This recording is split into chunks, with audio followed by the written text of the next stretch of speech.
Bu yerga masjid qurdiraman. Masjidul Aqso bo'ladi. U birinchi qiblamiz. Unda Rasululloh va Allohning payg'ambarlari namoz o'qishgan. Bu uchinchi haramimiz. Masjid Aqso qiyomatgacha tik turadi va har doim musulmonlarniki bo'ladi. Quddus. Siz bilan biz uchun u muqaddas yer. Biz Quddusni boshqa musulmon yerlarini singari yaxshi ko'ramiz, lekin ortiqroq yaxshi ko'rishligimizning sababi u Isroil.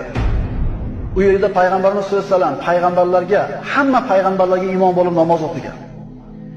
U muborak yer. Baraka qayerdan keladi? Baraka Alloh tomonidan kelib beriladi. Alloh taolo Makkani barakotli qildi. Madina-i Munawvarani barakotli qildi va Quddusni barakotli qildi. Quddus siz bilan bizning aqidamizning bir qismi. Quddus musulmonlarning muqaddas yerlaridan bittasi. Musulmon odam ziyorat qilishlik qasdi bilan faqatgina 3 ta joyga chiqishligi mumkin. Makka-i Mukarrama, Madina-i Munawvara hamda Quddus, Masjidul Aqso.